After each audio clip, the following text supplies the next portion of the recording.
let me start with welcoming you all to this second webinar on how do we improve India's competitiveness with inclusive economic growth. The first webinar had witnessed some very good discussions. Some of you have been through the video recording. Even this is being video recorded. And I would encourage you to, we intend to hold a third one in March so that we're able to capture as many views as far as possible. The idea, of course, is very simple that, we are aware of the issues, the problems, etc., etc. But what are the things that we need to focus upon in terms of pragmatism in order to push the agenda on improving our competitiveness? This has been a bane for India. Quite often we find that we are not competitive in our exports, and therefore we are hesitant to even enter into FTAs. For example, the RCEP was one very major FTA that we did not join. And often industry keeps on speaking about the fact is that we are not competitive. And indeed, there have been many studies to show that the transaction costs which the Indian entrepreneurs face are much higher. For example, even electricity tariffs are much higher than what prevails in other countries, or interest rates, and so on and so forth. Now, we know most of these problems. There have been efforts made in the past by government to address them in a granular fashion. I mean, all these problems will have to be addressed in a granular manner in order to deal with them, and you pluck them one by one in order to see how it can be improved. One very major agenda of the government is how to doing ease of business. And we have been arguing for ease of running a business, in the sense that, constantly we find that what is worse, which is coming into our experience over a number of years that we've done a lot of field work, to see the nuisance value of the bureaucrats for a running entity is tremendous. And they usually act like Shylocks to extract a pound of flesh, whether it is the lower administration officials or police officials and so on. And we keep on coming across these instances again and again. Now, that said, that does impact competitiveness in one manner or the other, because the cost of production then goes up. Now, a lot of these issues are stuck in our sort of time warp, I would say. The discretionary powers, particularly resulting from ambiguous laws and regulations and practices, lead to problems for businesses to be able to do it. Fortunately, the dynamic Prime Minister has been speaking about it again and again, and he said it the second time that we must know how to respect our wealth creators, and we cannot be holding them to ransom, in the sense that we're not doing a favor by allowing them to do business, but they are doing a favor by creating jobs. Now, given all the circumstances, so what we do feel is that there is a strong political will to improve our competitiveness. And we have with us, for that matter, Gopal Krishna Agarwal, the economic spokesperson for BJP, with whom we've been having this conversation for a long time. And hopefully, through him, it can reach the policy circle that, look, these are the A, B, C, D, E things which need to be done in order to improve our competitiveness. Secondly, we are aware that we are a large quasi-federal country. And a lot of things have to be done by states, which again is a challenge on its own, in the sense that some states are doing better than the others, and therefore we have this what we call competitive federalism. And for example, a brilliant statement by the UP Chief Minister that when we talk in terms of a $5 trillion economy, he's made a statement about the fact that UP will contribute $1 trillion by 2035 to this dream of $5 trillion. Now, we are aware that this pandemic has thrown much of our thinking and much of our systems out of gear. So given that situation, how do we progress, and how do we, it becomes, in fact, as they say, a crisis always leads to better reforms, Gopalji. So I think the advantage that the government can use is this crisis that we have as to what is it which needs to be done. I'm glad one very important common denominator we see is the civil service, which often is a block. I'm not talking about top to bottom, right up to the Patwari and the Tehsildar, etc. It's not just the IAS or the favorite punching bags. And the Prime Minister has again made this point very clearly that we need to see how we can improve their performance. And one way they're doing it is through lateral entry, but I don't know how easy that would be. I'm reminded of an old experiment in 1971, 72, called the Industrial Management Pool, which had recruited people from the private sector at joint secretary, secretary levels, people like P.L. Tandon and so on. And that unfortunately lasted only one batch. They were not allowed to continue with that particular thing, which was a structured IMP, as it were, structured lateral entry, as it were. Another thing that we've been arguing is that in the armed forces, we already have the system of exit. So you were saying, why not lateral exit as well? At various levels, you find people becoming incompetent. At the entry level, they may have been very bright and brilliant. They join these services, but over time they start degrading or becoming useless. Even in the latest panel of 25 or so secretaries who have been appointed, I know 4 of them personally, and 2 of them I would have retired them as joint secretaries, while 2 of them I would have made them secretaries 5 years ago rather than today. Some of them are brilliant doers, etc., and some of them are absolutely hopeless. These are personal experiences, so I can say that with some certitude about what kind of civil service reforms are required. Now, being a large country is not simple. Why I'm stressing on civil service reform? Because a lot of these problems need to be delivered. They are execution problems, implementation problems, and implementation has to be led by the administration. It cannot be led by the private sector all the time, or even think tanks or academics. You can only point out that this has to be done. So with that, let me welcome you all once again and request Surjit. Surjit has joined us from Washington, D.C. He is our executive director, ours plus a few other countries' executive director at the International Monetary Fund. It's quite late at night, but this being his love, so and our old friendship, that he thought that he would make the effort to be with us tonight. Over to you, Sujit. 5 to 7 minutes. We'll try to come back again and again to the panel, and therefore, any short pithy remarks that you would like to make would be more than welcome. Yeah, thank you, Pradeep. And it's a pleasure to join this. It's I think, an important discussion. You've covered several of the points that I think needed emphasis. I'd just like to make 2 or 3 general points about trade, and which I think are not quite or are misunderstood. Let me start with something that we have all talked about ever since we were, or some of us were graduate students, etc., on protectionism, and that's holding Indian trade back, or Indian competitiveness back. Now, the world has changed a lot since 1970 and thereabouts. So I actually tried to go and look at the data on Indian protection. And what it turns out is that if you look at, and I'm excluding gold and excluding oil, that manufactured goods protection, as given by the average rate of protection, not going into involved calculations about the effective rate of protection, but the average rate of protection in India is quite low. And it's somewhere around 3 to 5% of non-oil, non-gold imports.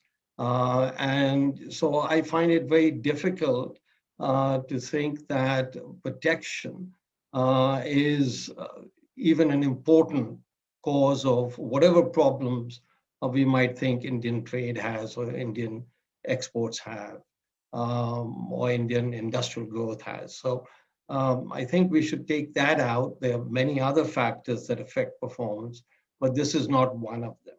Robert Lawrence from Harvard has a very interesting paper where he shows that across the world, developing countries have reduced tariff rates on their own. They are much below the WTO regarded or licensed rates.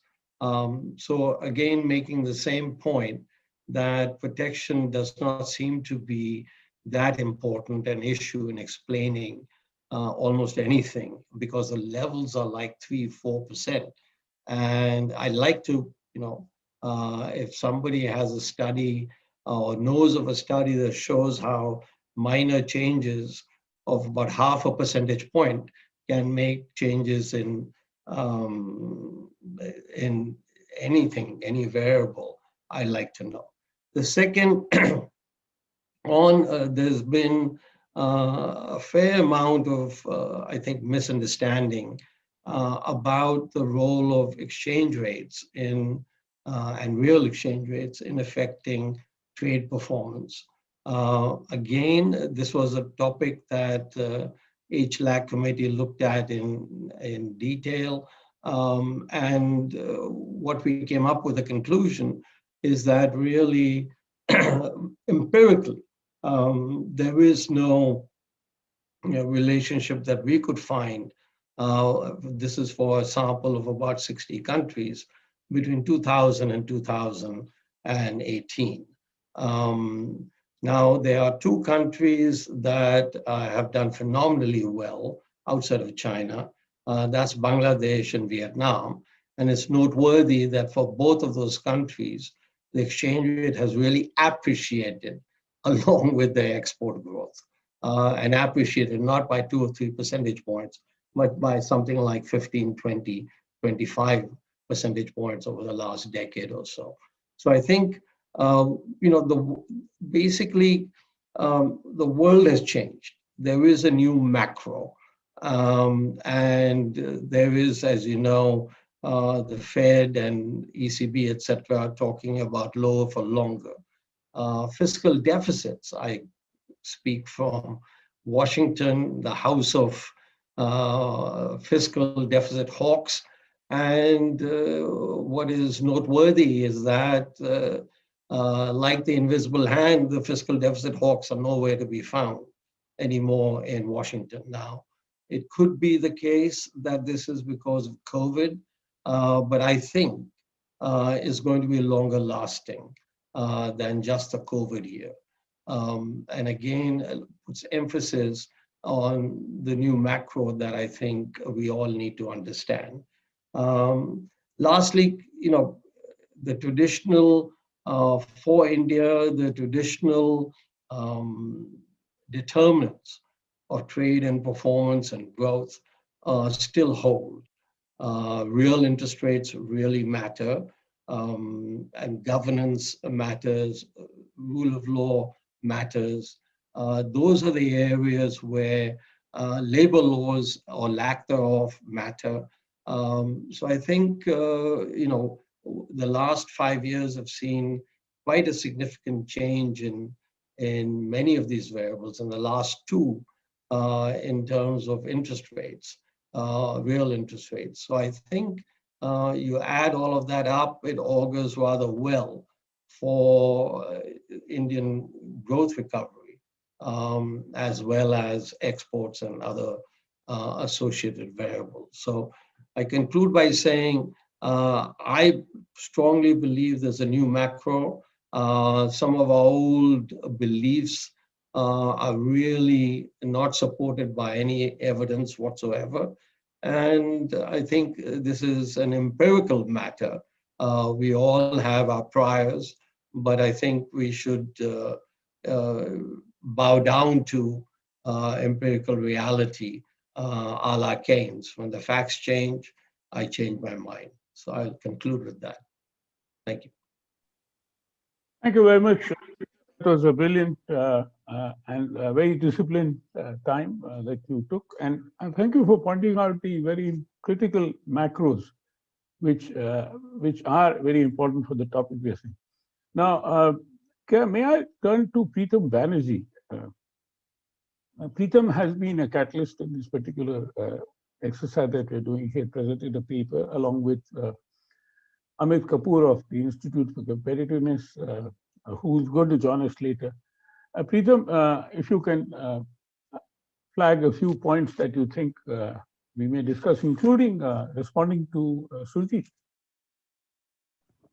Thank you, Mr. Mehta. Very good morning to everybody. What I will try to do is link some of the points that were raised in the last meeting as well, and what Dr. Bhalla just discussed. So I think a very valid points made about protectionism per se and the impact it has for India's competitiveness. What we, the discussion last time really focused on precisely the areas that Dr. Bhalla mentioned. I think the big scope for reform is domestic. It's not about tariff rationalization. It's about improving the competitiveness of the Indian economy and doing it in a manner that results in more equal growth or more inclusive growth. The one big theme that we discussed last time, which is important and is linked to what you were saying, Mr. Mehta, about the federal system. So how do we get the states? Because the states are actually the entities which are most responsible for governance in a large numbers of areas where industry is involved. So the governance of industry, whether it's of warehousing or transport or land or water or labor, all of these are basically managed by the state government. State government is therefore the last mile of governance in that sense. The center provides the macro structure, sometimes the regulation, sometimes not even that. So it's about the states. And one big kind of point that was raised last time was how do we get, let's say, a Bihar to become more like a Tamil Nadu? If we can get the laggard states to become more like some of our leading states, to what extent will that drive the growth part? The four pillars that we were kind of discussing last time, if we discuss the pillar related to what we call the intangible factors of that needs to be looked at, human resource development being the primary one. Over there, a big issue has always been that first we need to ensure that it's just not about government spending and government simply expanding the infrastructure and setting up new universities or schools, but it's also about the content of what is being taught, the governance of that education systems, and also the integration of academia with private sector at different levels. Will all of this be addressed by the new education policy is something that perhaps this group would like to discuss further. In being able to translate the vision of this more equitable, inclusive growth, which also leads to greater competitiveness for the economy. The other big point that we discussed was fair access. And there the critical point was about our MSME entrepreneurs and entrepreneurs in general having better access to credit. I think Dr. Bhalla mentioned that also in his intervention. Not just better access to credit, but the system of credit itself. How is it managed? How equitable it is? How objective it is in terms of assessing creditworthiness of even the smallest entrepreneur that approaches the system. The other big point that I think all of us discussed, and you also mentioned, was the regulatory burden overall. And again, that goes back to the whole point about the states being the key drivers, because at the end of the day, the interface between an entrepreneur or his agent who goes to, basically have any regulatory interaction, whether for a new enterprise to be set up or for an ongoing enterprise which needs to have a different interfaces with the regulatory ecosystem, is the state government that matters. And there we have to discuss how do we bring about institutional reform. And essentially the four big points that emerged from last time's discussion that perhaps the esteemed panel will like to discuss here as well is how do we basically increase institutional ability, meaning the competence of the officers who man these public institutions, and some private institutions as well, which have a role to play. For example, business associations or local business associations that drive cluster development, for example. So there's a competence of the people who are manning these institutions and the institutional memory, which is often a problem in India. Officers change, things fall apart. The second thing is the institutional strength, which is how accessible that institution is and to what extent it is accountable to its terms of reference. The third is the credibility of the institution. And here we are basically discussing its capacity to deliver regularly on its terms of reference, and more importantly, the trust it has. So even for a business association, do the entrepreneurs trust that business association to inculcate, for example, intersectoral cooperation or drive such programs? And the other big point that emerged was on the legal ecosystem. So that's a big issue, contract enforcement, rule of law. Dr. Bhalla also mentioned these issues, the whole issue of judicial reform. To what extent can we really drive that? Are there alternatives to that we could look at? So this is the gamut of kind of things that we discussed last time, I think, which is up for discussion again for this panel. The entire point remains is that the focus is on domestic reforms and on micro level issues. It is not about, as Dr. Bhalla, I think, very eloquently pointed out, about tweaking, tariff rates or other such areas. It's about plumbing in the economy, that deep dive that we need to do to address the specific issues that plague education policy, governance, legal ecosystems, and all of these put together the competitiveness of the economy. So I'll stop there. Thank you. Thank you, Preetham. With that, let me now turn to Vidisha. Vidisha, over to you, 5 to 7 minutes. You heard both Dr. Bhalla on the micro and Preetham recalled the discussion we had, which had been put forward in the white paper as well. Sure. Thank you so much and good morning. Let me give me a minute. Let me again remind all the panelists that they are welcome to comment on the white paper later. And for the audience now, they can put in their questions through the chat box. Thank you. Thank you. Over to you, Vidisha. Thank you. So yes, I have listened to the earlier session, and I think a lot of very good points were made. And again, as summarized by Preetham, on the implementation issues, the problems with contractual sanctity, and the lack of skills in city level administrations is some point I liked.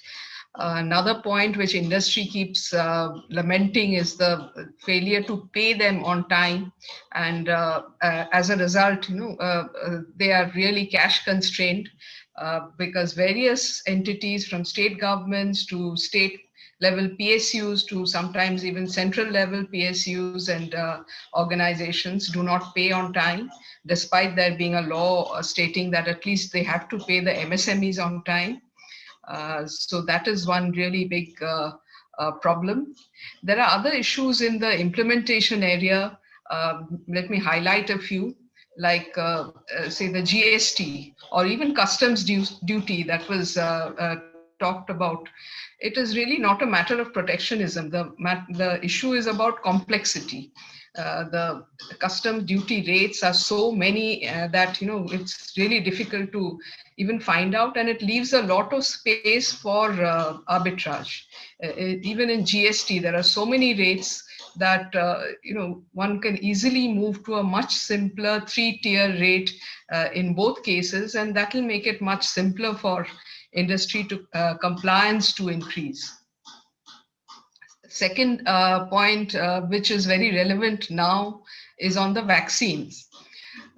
We have huge vaccine availability, which is really an advantage for India, and yet we are falling short of delivering the vaccines to the people because of an administrative failure.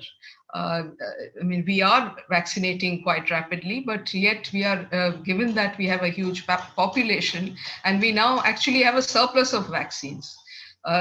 Earlier, we thought that in the initial period, there would be a deficit, so we keep it to the health workers, and slowly, as more vaccine availability increases, the rest of the population can be vaccinated.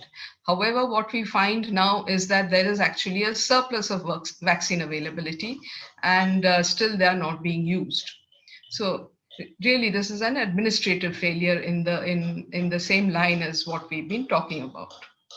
So really important to monitor, especially even for the private sector and particularly industry associations like us. We would like to monitor a lot of the good things that have been announced in the budget, for example, say the infrastructure investments, the disinvestment, the privatization, which we welcome very much, but we really hope that these are implemented in the spirit that they have been announced. Now, coming to the issue of competitiveness, I mean, we all know the factor markets where India faces much higher prices or costs across areas like infrastructure itself is one of the biggest disadvantages that Indian companies face. Then, and here I'm not talking about only the hard infrastructure of roads, railways, etc., but also the soft infrastructure of health and education and sanitation. Fortunately, the pandemic has thrown some focus on these areas, and these hopefully will be taken care of. Then the whole issue of logistics. In many manufacturing sectors, what we find is that while within the factory there is a competitiveness exists, the moment the goods exit the factory, there is a huge problem in logistics and delivering that product from the factory gate to the customer, whether it is a domestic customer, but particularly for exports, where you need much quicker turnaround time. Then there is the issue of power. Power tariffs are higher that we face. Then capital cost is also higher in India.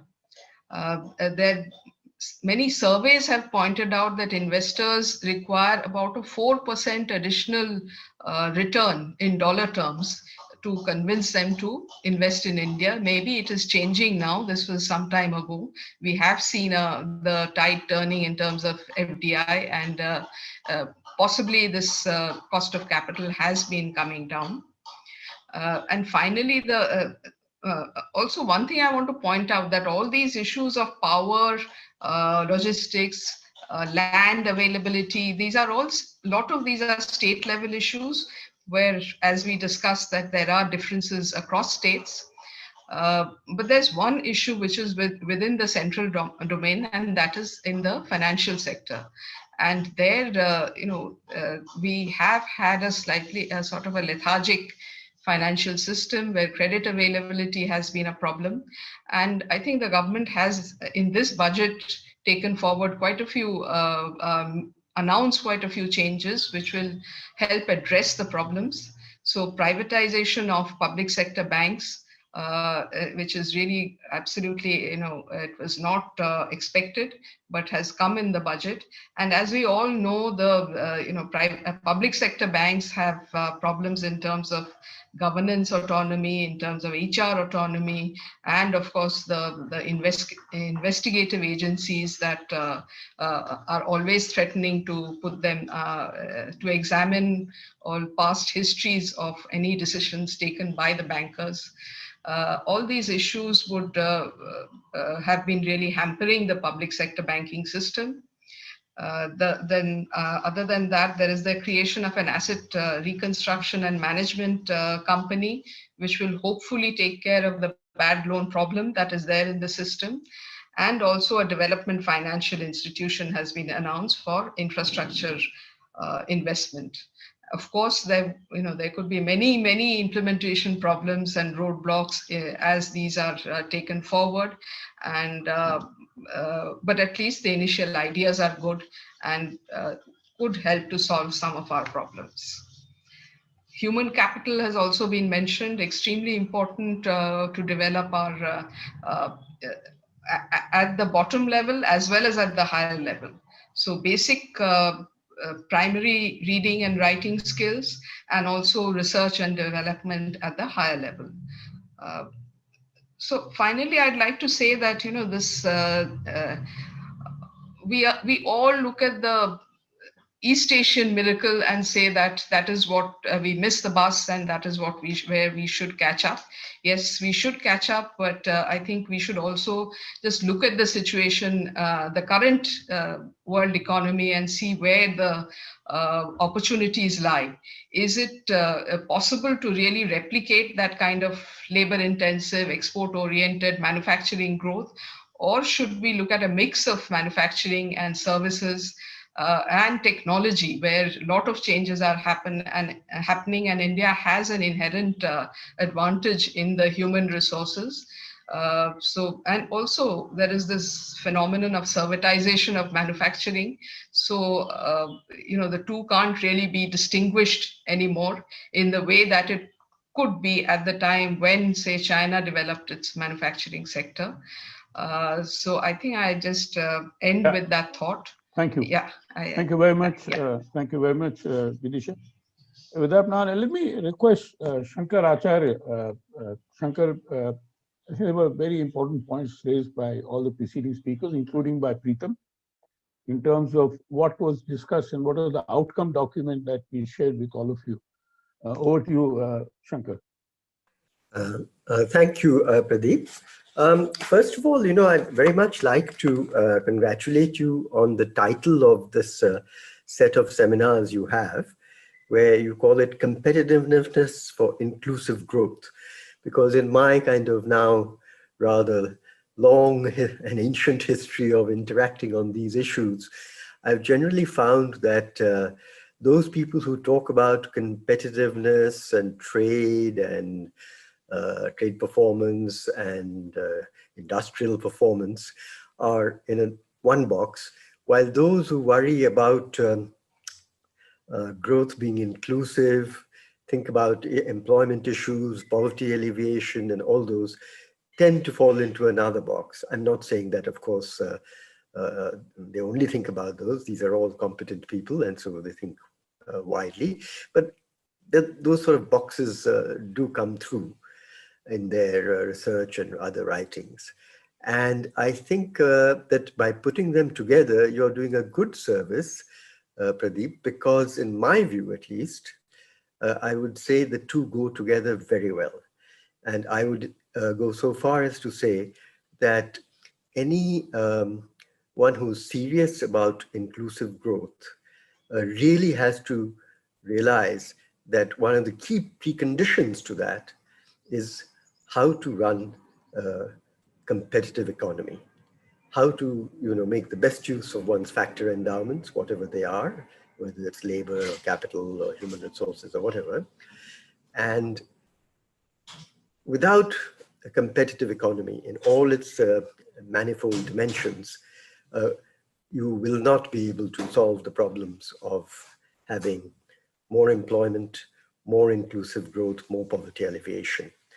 I think the key transmission belt here, in my view, and there are obviously many, between the efficiency and growth set of box, if you like, and the poverty and deprivation set of box, if you like, is jobs and employment.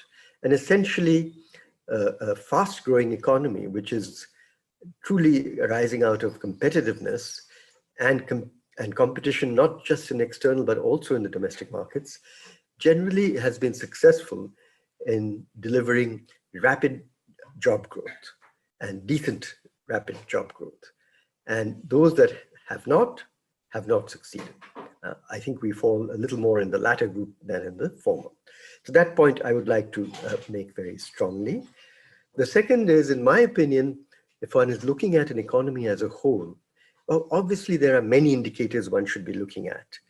But the simplest one, I would say, is that look at what is happening to the ratio of exports to GDP. In particular, perhaps I would focus a little more on merchandise exports to GDP, but even the merchandise plus services to GDP would also suffice. And that's essentially because if you're running a competitive economy in an international world, after all, where we are under $3 trillion economy and the world is a $80+ trillion economy, you ought to be competitive in the world if you're going to really continue to succeed and sustain strong growth of everything. And if we look at what's been happening, we were doing pretty well between in these simple ratios that I have suggested, between, let's say, the early 2000s and 2012 or so. And after that, I'm afraid, or 2013 maybe, after that, we've done rather poorly. And particularly in the last 6 or 7 years, we've done very poorly. This ratio has come steadily down. And that's obvious because if you look at, just remember that our annual exports of merchandise exports in the last decade or so, or last 7, 8 years certainly, has fluctuated around $300 billion. And monthly has been somewhere around $25 billion. It's been up and down, obviously. Now, if something stagnates, whereas in the numerator, whereas the denominator keeps growing, the ratio will fall. And that's exactly what's happened. If I remember very roughly, we used to have exports to GDP share of above 25%, 8, 9, 10 years ago. And I think the last I looked at it a year or so ago, or maybe 2, it was below 20%. And in fact, the drop is sharper if you look at just merchandise exports. I can't remember the numbers offhand, but it's easy to look up. These numbers are very readily available. So I'm afraid that my reading of what's been happening is that what I regard as the simplest and easiest indicator of is the economy competitive, we've been doing badly on in recent years. And that worries me enormously. I should, as an aside, just say that I'm afraid I completely disagree with what Sujit Bhalla has said on his numbers.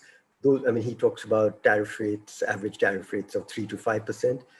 Everything I see in, say, something like WTO Trade Review or recent paper by Arvind Subramanian seems to be more like 12, 13, 14% and going in the wrong direction, that is increasing. So that's one. And on the role of the other point that he made on the exchange rate, of course, I would really recommend to everybody his 8, 9-year-old book, Devaluing to Prosperity, in which he takes a very different view on all this and at great length and very persuasive. And now, of course, everybody's free to change their mind, but makes one worry if that happens too often. I very much sympathize with the view of that he writes so eloquently about in 2012 or 13, whenever he published that book. I am afraid his conclusions today are not the ones that I would have much sympathy with. And if he wants to, he kind of says that there isn't any research on this. Well, that's just not true. There are papers by not just Arvind Subramanian, who I mentioned, but very recent good papers by Sajid Chenoy and other young scholars who point to the strong relationship between exchange rate and trade performance, particularly exports. Now, the other point, a couple of other points I'd make is that in having a competitive economy, and this has been reflected in the remarks by several of the other speakers who've spoken before me, that a lot of what we have to do, of course, is internal. It's not as if we're tinkering only with tariffs, though hopefully downwards, is going to solve our problems. There is a huge amount that has to be done, whether it's infrastructure, logistics, or the competence of the state. I think this broad concept of the competence of the state is enormously important, whether it's at central or state levels. And if, again, one looks around at the world and one sees which are the countries that have run really well over long periods, or even let's take in handling the challenge of the pandemic, the COVID pandemic. I think it's been countries which have shown enormous competence, as well as strong economies, strong, resilient economies. And obviously China is one, even though that was the source of the original problem in terms of the geography of where COVID-19 came from. Obviously, South Korea is another, Taiwan is another, New Zealand is another, Germany is another. I mean, the list is not long, but it goes on. And I think that a very distinctive feature of all these few, maybe, I don't know, 8 to 12 countries, is that their state competence at all levels is extraordinarily good. So that the ability to handle the two different dimensions, one, the actual pandemic and controlling it, and minimizing its spread and longevity, as well as the other of keeping the wheels of the economy moving without shutting down everything for a long time and so forth, is remarkable. And that resilience showing up. I mean, after all, why is it today that when we look at the IMF forecasts of what's going to happen to growth in the world, country by country, as well as globally, show that, if I remember the numbers again, my memory is not what it used to be, that I think China is the only large economy in the world that is expected to show something like 2% growth in calendar 2020. And what's more, that they're expected to show growth around 10% or so, I think, or 8%, I've forgotten, 8 to 10% in calendar 21. Which is a very different set of numbers from all other large economies. You just have to tabulate it, and it'll take precisely 2 minutes to do that if you look at the basic table and say the IMF World Economic Outlook there. So that's, I mean, I think this issue of the state level competence is enormously important as well. Just to share with you, while I have the floor, and I hope I am not overstepping the time, my own view is that of our prospects for growth recovery and so on is, of course, in the coming fiscal year, that is 21-22, we will have a statistical rebound, which is very strong. I mean, if you drop by 8%, 9%, whatever it is finally, I mean, latest official estimates everybody's seen is 7.7. It might be more, as many are saying, when informal sector outcomes are actually included later. Take it at 8% now. Then statistically, if you recover back to where you were a year ago, you straight away get 9% growth in the coming year. And another percent or 2 or 3 above that gets you into double digits, which is what I've been predicting for about 8 or 9 months. That I think back in June, I said that India's economic growth in FY 21-22 is likely to be in the order of 10 to 12%. It's published. And that's, I think, where it will be still. I did predict that the decline would be, for a full year, would be larger, and not 8%, but more like 10% or so. And there, I think I'll be very happy if the decline turns out to be around 8%. But that's to be yet seen, because the CSO's numbers at the moment are very much the tentative ones, when they only have 7 months data to work with. But what really worries me is not so much what's going on in growth. Oh, sorry, and growth, one more point. Beyond FY 22, that is 21-22, I am bearish, because I think the big problems that face us are not being adequately addressed or solved. I mean, in my mind, these relate to a number of things. We'll have a huge fiscal overhang and debt overhang. And again, contrast to Surjit, I do believe that issues of high debt and high fiscal deficits constrain growth possibilities in the medium term. They have for us in the past, they have for most countries in the past, and I think they will in the future too, despite the so-called modern theories on some of this stuff. Secondly, as I think Vidisha or somebody else mentioned, our financial sector is hugely stressed. The RBI itself, as you know, expects in its financial stability report that the NPA level will rise to somewhere around 13-14% in its central forecast, and it could get worse. And that I don't think, I mean, I think the privatization of PSU banks that's proposed is very good. I welcome it. And a couple of other measures they suggest are also good. But these are very much at the moment ideas, It'll take a long time for them to be implemented. How well they're implemented, we don't know. So essentially, I think we'll have, for several years ahead, a highly stressed financial sector, and its capacity to sort of intermediate funds from savers to investors is going to be highly constrained. So that's going to be also a big Thank you very much, break. Shankar. Okay, so let me just leave you with that. And my last, just one point, Sure, Pradeep, please. which is where my worry is the greatest, is what's happened to employment, or what is happening to employment, particularly low-level employment. I mean, as we know from the 2017-18 labor force survey, it was, the worst labor market indicators for the last 50 years. And since then, the economy has slowed, and then we've been hit by COVID. And I don't see, and in fact, what's happened as a COVID is the cost has been of the cost of COVID and output loss has been hugely disproportionately borne by the bottom 50% of our earners and citizens. Thanks a lot, Pradeep. Thank you, Shankar. It's always a great pleasure listening to your erudite and very brilliant ideas and comments and views. And that is why you've taken a substantive amount of time, which I thought was very well deserving. So let me now request Gopal Agarwal, economic spokesperson for BJP, to respond. 8 to 10 minutes, Gopalji. Thank you, Pradeepji. It has been You heard all these peoples. Yeah.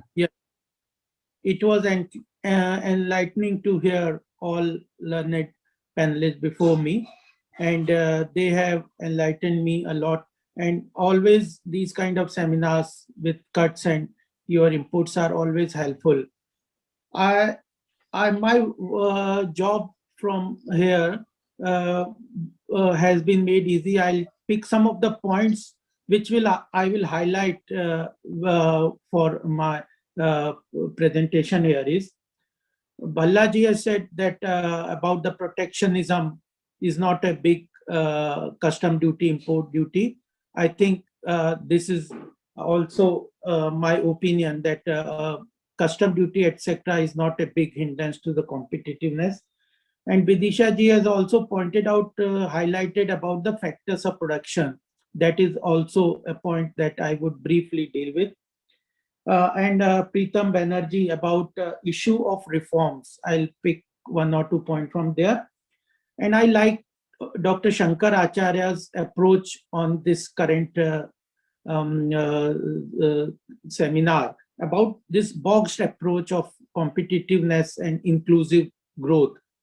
I also feel that from here I'll start my point is that political economy is one of the major factors which is affecting the economic growth in the country. Because on other issues, there is a quite consensus that we need reforms, we need improvement in factors of production, etc. Economists, everybody is agreed on that, and government also has a similar kind of thought. But the problems comes based on political economy and the narration, which is a big factor currently in India, which is hampering the whole economic ecosystem that we all have an important responsibility to do. There is I think over last 50, 60 years, India has been bogged down by crony socialism. And this is one thing where every reform requires a lot of spending by political capital by the decision makers. And this is hurting everywhere. Now also, after this agriculture reform, this has been coming down when there is a consensus on these issues. Still now, even today I was reading some of the papers, has Narendra Modi committed too much political capital on agriculture reforms? When there is a consensus on political reforms, everybody wants that agriculture market has to open. We need competition in the agriculture market. We need private investment. We are hampered by private investment into the capital formation in the private sector. When there is so much consensus, still it is becoming so much difficult to implement where there is such a large consensus. So the narration in India And crony socialism about is one thing that I think is one of the biggest factor where reforms and the roadmap ahead is being hampered at the political class. This is an important issue. How to deal with it? All economists, and they have to create narration on that point. Then only the consensus which is arrived at the political class can be implemented, because politics and democracy is what it is in the country. On the issues of increasing competitiveness, factors of production is everybody is agreed that they need improvement. On the reform agenda, there are no low hanging fruits. Earlier also it was said in your seminar, Pradeep ji, that now there are no low hanging fruits available for reforms in economy. We need to go for major reforms. I very sure that now when the labor reforms will be implemented, there will be a big agitation. So how to deal government becomes at the government side, it becomes difficult. Data is another issue. There lot of thing has to be done on the government side. Access to data, I have also find at point difficult that government departments etc are reluctant to share data. Without data, proper data and access to data, though certain data are being opened for public domain and increasing, but this area has to be implemented. And what Pradeep ji you said about the bureaucracy from top to bottom level is also an important factor, which government is also concerned. GST had a very good, when we talk about GST, it is the conceptual level that GST is perfect. But at the implementation, I agree with Vidisha ji that slowly human intervention is entering every aspect, and subjectivity is getting into this aspect, and that becomes a complicated issue. About the government is concerned, we are looking into it.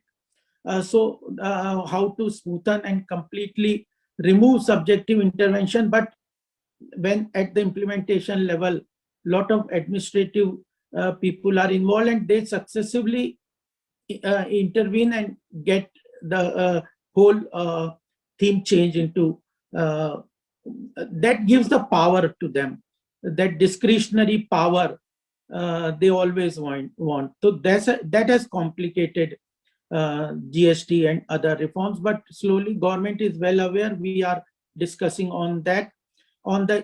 I also want one more area that we need to focus is about standards and IPR. Indian standards institutions are required, and there we are thinking and working, and on this with regard to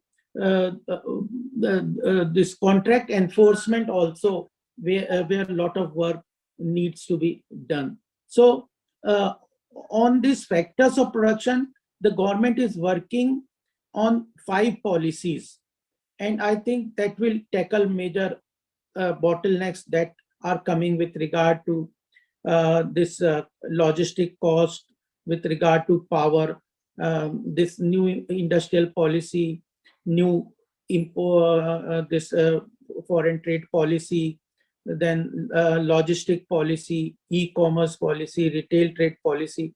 Government is working on them, and these 5 policies will in near future come out with the thing.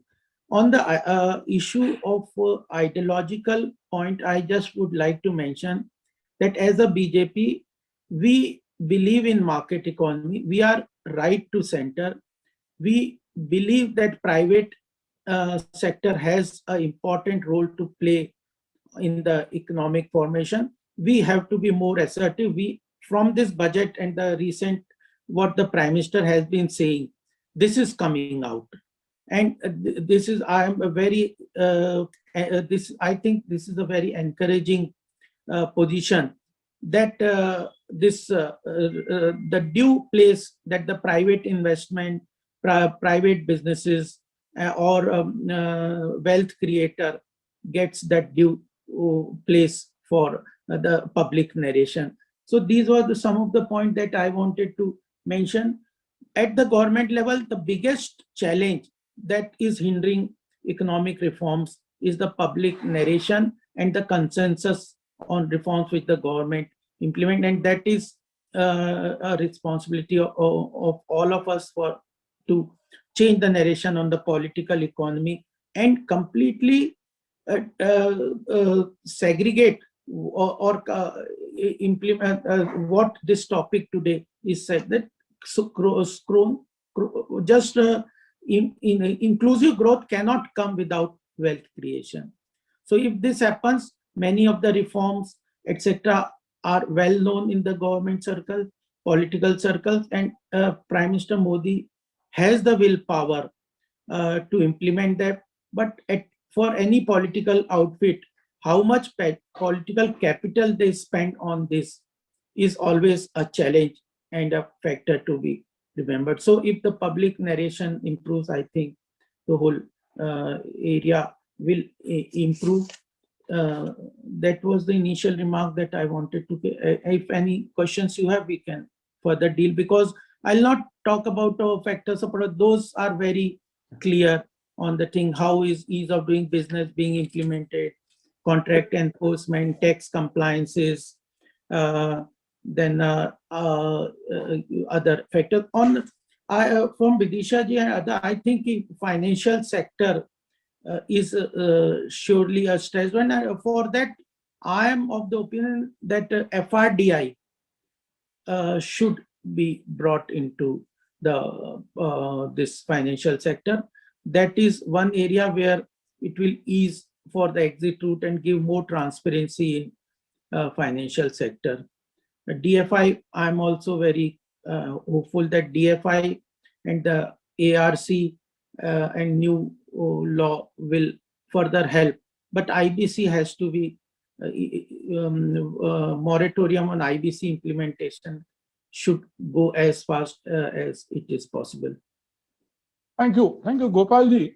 There is one important comment and a need to build that narrative. You spoke about crony socialism, and we are talking about reforms.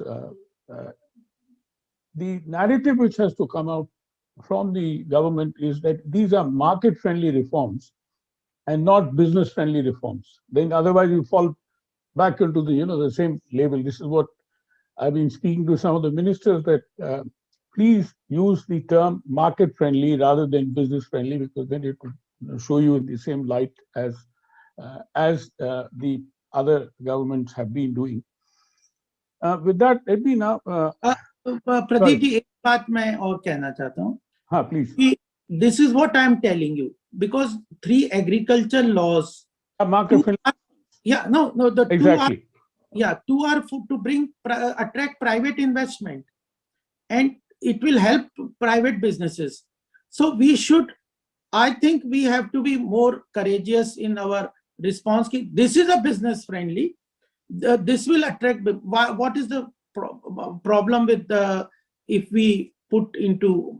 We want private investment. We want private capital formation. We have to respect wealth creator. So I think publicly this narration or mindset needs to be changed, that why wealth creators should not be respected. No, I agree with you. And market friendly would include not only the private sector but also consumers, which are often ignored. Even in the agriculture reforms, there was no discussion about the benefit which consumers will deny, except in a very unobvious manner. And that is something which, so therefore when we say market, it comprises of consumers and businesses both. And business friendly alone could, as I said, mean similar that cronism, which is what has happened. This is my request. But anyway, we'll come back to that later. And let me request Ashima Goel. Thank you, Pradeep. It's been very interesting listening to this and to see sort of similar views, but also disagreements. So I think I'll start with your white paper and the focus there on concrete solutions. So I'm going to use your few minutes to flag what I see are the critical problems facing competitiveness and suggest some concrete solutions. First, I think that when we see in the 2010s, industrial growth is really slowed, investment slowed. You cannot have competitiveness if firms are not investing and upgrading. So my own view is that there has been too much focus on structural reforms. As Gopalji was saying, the low-hanging fruit is over, and the reforms now are those which affect large groups of people and lead to resistance. It's very difficult to change the narrative when people are affected. So I think for now, the focus has to be on counter-cyclical macroeconomic policy that smooths shocks. We've had too little of that in this past decade. Then the second issue is poor infrastructure. And here, the reason all the issues came up in the financial sector is that we haven't solved the availability of long-term finance for infrastructure. And here, some concrete suggestions are to allow long-term money, attract long-term money, whether from India or abroad, into the financial sector. New instruments such as REITs, where the government is taking the operational risk, and because that becomes very large in infrastructure. Then use of government warranties and building plug-and-play facilities for MSMEs, etc., training for them. But here I would just flag that I think we've done a lot on the financial sector. And overall, we are seeing that the performance is much better than expected in the economy, than analysts had widely expected. They had expected banks to collapse with a huge rise in NPAs. So I disagree with Shankar, and this is the predominant view. I think we have done enough so that banks are very healthy. The RBI's, it was not a forecast, it was just a scenario, and based on performance in November. So I think the financial sector can develop as we go. It's not that you have to do something big. As I said, be careful of very big reforms now. Just do the counter-cyclical kind of steps required. So then the other major constraint is costs of doing business are high in India. And here I think there's a fundamental change. One is with DBT, and the second is that with WTO, now we reach a per capita income level where helping the poor through distorting prices, which also distorts allocation of resources, is not acceptable. We will have more and more action against us as a country if we persist with that. So the same thing with MSP also. We have to think now. We can't, that it is much better to give transfer to farmers through DBT, through income support, rather than price distortion. And other reforms like labor, even these farm laws, it's better done by stealth, reform by stealth rather than upfront. So by inducing competition among states, maybe setting up an interstate council, the GST has led to a lot of dialogue, and a lot of participants in these seminars have flagged that you need to improve the regulation in states also. So I think this Finance Commission has done well in giving incentives for reforms. The 12th Finance Commission had done it earlier for state debt, and that had really worked. Then the fourth issue I'd like to flag is over-regulation. Regulations are too strict in India. And in a way, this was also cyclical. It was a response to a lot of corruption cases, legacy issues, and the Kingfisher failure and so on, the whole push for infrastructure, using public sector banks. So I think that there also the 3 tiers of governance and better coordination across this, because we have a history of a large number of state institutions all dealing with the same issue, so that you can't get anything passed without coordination, but anyone can stop something. So here also, I think for regulation, to emphasize counter-cyclical regulation, and to use macro, and there's a whole literature on this macro and micro prudential regulation, which creates better incentives for the regulated and reduces discretion, which really creates problems as well as delays, as well as corruption. I think the use of criminal penalties in commercial activity has had a very, very adverse effect on activity and must be reduced. That is happening. Compliance costs should come down. So then the fifth issue I'd like to flag is, so far we've always been talking about what the government should do, what regulators should do. But I think industry also has enormous responsibility. So the emphasis on corporate governance, transparency. One reason the corporate bond market is not taken off in India is that we don't have enough corporate transparency. Very few corporates who have reached that standard required. And today there's a focus on ESG as well as, your skill building, creating a dedicated labor force, standards, uniform standards are not there, quality, all that. And this, so the final issue I'll flag is incentive, export competition. We have had an unlevel playing field for our industry because we've asked them to compete with the world without, when they have very bad, adverse sort of high costs because of this cross subsidization, and price distortions, and not failure of reform in the factor markets.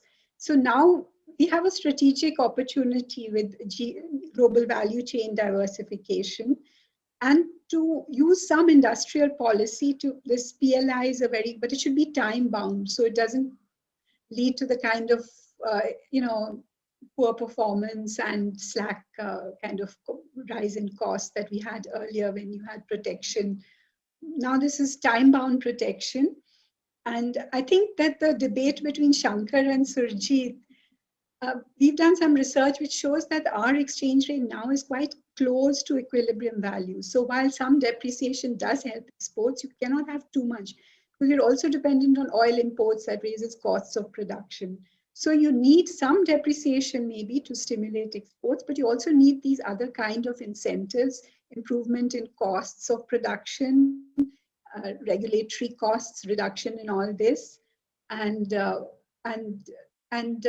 using the strategic opportunity available to help manufacturing become competitive. Thank you. Thank you very much, Ashima. Another excellent presentation. And may I now turn to our last speaker, Vivan Sharan. Vivan, are you there? Firstly, for putting me in this gathering of public intellectuals. I'm a relative minnow, and I'm always thankful for you for promoting younger voices in this community. So many thanks. Just on, I think there's a lot of ground that's been covered, so I'm not in an enviable... Vivan, we need more of you. Absolutely, I agree with that, sir. Just on this debate on protectionism to begin with, because I think anything to deal with competitiveness in the current context cannot be divorced from that. I think because the gains from globalization are inequitable, and we've seen a lot of young people and women fall out of the workforce in Asia, not just in India. I think a little bit of protectionism is par for the course. So if we are to be protectionist, I think first let's be honest about it and let's be strategic about it. And if we are to be strategic about it, what are the ideological rudders or markers of our protectionism which can foster competitiveness is something that we need to think about. So there are a few notions that we need to dispel altogether. One is this outmoded notion that national champions can somehow pull us out of this situation that we're in, help us grow, create jobs, lead to distributional efficiencies and overall welfare. I think we don't have to be so tempted to revert to industrial policy style of picking winners across markets where there is bound to be discrimination between foreign and the Indian, large and the small, and more generally the underdogs and the incumbents. And I think if we sort of look at the synthesized remarks of everyone who's preceded me, I think we can agree that there are inconsistencies between wanting less government discretion and at the same time persisting with an industrial policy approach towards the economy of yesteryear. We have enough concentration risk problems as it is. And speaking of the financial sector, just a few statistics. The share of A group companies, which represent the popular and liquid stocks in the BSE, their market capitalization rose to a record high of 93.7% in the first 4 months of this fiscal, compared to an average of 84% in the last 2 decades. And this is the COVID phenomenon, concentration of wealth and revenue and profitability and so on.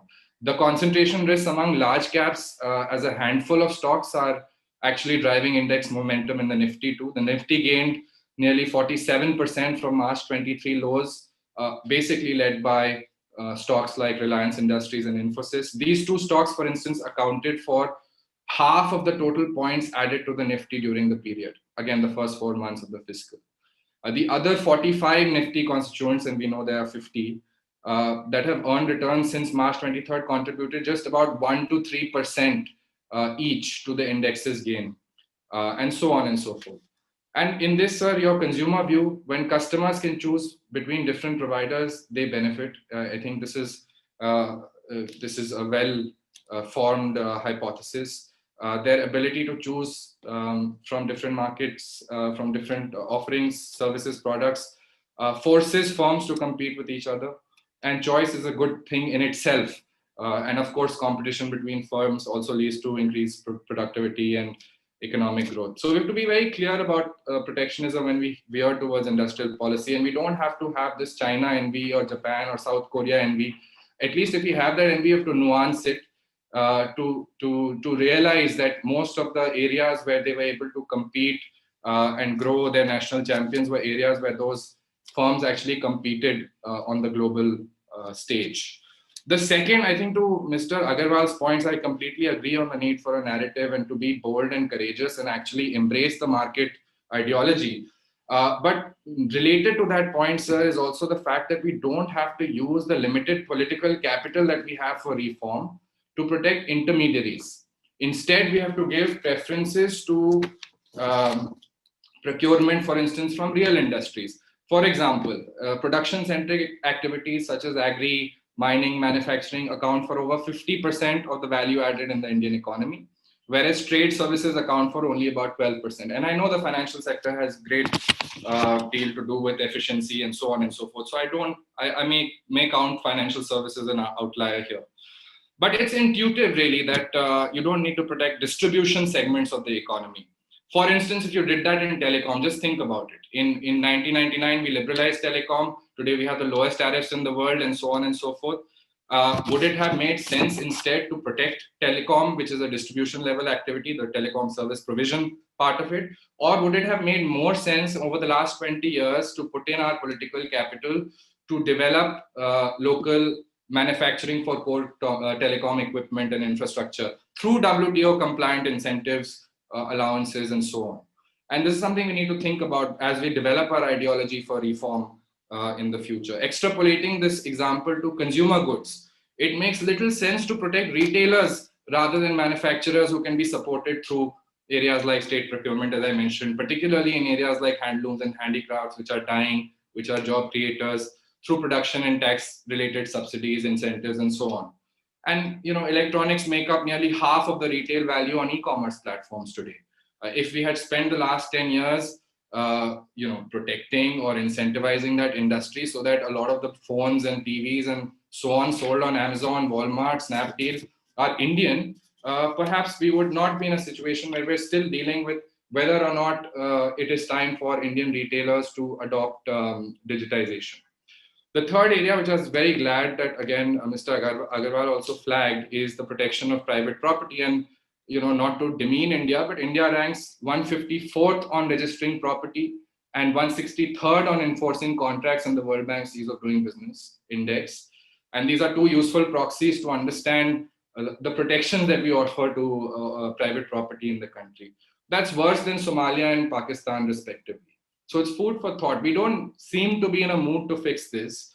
And I say this because of the way we are approaching the new economy. The impulses towards gatekeeping and resolving gatekeeping and conflict of interest issues as far as the government being an operator in this space is concerned, it remains problematic. There are areas such as the non-personal data governance framework that we are developing, where we must first strengthen protections to intangible private property like creative data sets, as well as for trade secrets, before we start to carve out exceptions, again, which will lead to discretion on behalf of the state in terms of what to expropriate and what not to in the name of public interest. We need to define that public interest properly in the new economy, because we have to realize public interest is not a unidimensional thing which constitutes only the social dimension, but also the economic and political dimension. And this is to the point of over-regulation, right? The regulators in this new economy must not become super regulators or judge, jury, executioners of the public interest in private property. There must be inbuilt safeguards, because public interest, like I said, has multiple dimensions, and we must discuss what those safeguards for the regulation of the new economy are, because some of the legacy issues in the old economy don't seem to be going away anytime soon. At least we can design a better future for ourselves. And lastly, I was very happy that the finance minister took this bold approach of not pushing us down the road that I think a lot of tax administrators want us to go down, which is to optimize resources and revenues in the short term versus the long term. We are lucky that this government has had the foresight not to increase the tax burden in the budget, particularly on corporates, despite this predominant perspective. However, this ideological pillar of this conservative or right of center government, as Mr. Agarwal also defines, must also begin to reflect in other areas of revenue collection, like auction of public resources. There is no room for privileging short-term thinking in India anymore over long-term strategic thinking in these kinds of areas. For instance, we have spectrum auctions coming up. On March 1st, the DOT will be auctioning several bands of spectrum. The TRAI, in its limited conception, has again recommended that we set our reserve prices for the auction of the spectrum at 492 crores per megahertz. Per megahertz as the base price. Now this is 2.5x Italy's reserve prices. This is 7x UK's, 14x Australia's, 30 to 40x Spain's. I mean, where do we even begin to better calibrate sort of a revenue maximization framework that is built on a long-term return rather than a short-term tax administration perspective? If this is the case, where public auction of resources is concerned. So I think we need to look at some of these fundamental areas. There's been a lot of debate around these areas, and these transcend the macro and the micro, and these are questions of policy design. And I think again, to Mr. Agarwal's point, I keep referring to him, but he was the last speaker. The way to reduce subjectivity in terms of how we administer policies and so on really lies in the design of those policies. And I would just disagree on one of the points that he's made on the GST being a well-designed framework. If the GST was a well-designed framework, we would not have the implementation difficulties that we have today, and so on and so forth. So we have to bite the bullet here, be market friendly, be courageous about it, and be strategically protectionist where we need to be. Of course, all within the confines of what is acceptable under the various treaties we are party to at the WTO, while understanding that other countries like China, etc., have gamed the WTO, but we cannot afford to do so because we've invested too much political capital in multilateralism, and we are going towards a world where the US, India, and other democratic nations will have to again bolster the status of multilateral institutions and international rules. Thank you. Thank you, Vivan. Thank you very much for another intervention. I'll come to you, Gopalji. Can I say for 1 minute, 1 or 2 minutes, or you? I'll come to you. But being the moderator, let me clarify, Vivan. Gopalji did not say that the GST was a well-designed framework. What he said was an excellent concept, which is what we have also said. But he said it very clearly. It was a badly implemented, badly designed framework. I mean, you turned it around. Right. Maybe I conflated conceptualization with design. No. Yeah. No, we've been asking for GST and agriculture reform since many years on the basis of research. We want a single market. Having said that, let me. Sujit had Gopalji. Are you happy with my response? Thank you. I'll come back to you. But Sujit had a point. He wanted to make a swift comment before we have received a few questions, which I'll come to after Sujit has made his comment. Just want to make three brief points. 3 minutes. One on vaccines, that there's an excess supply. This is what Vidisha brought up.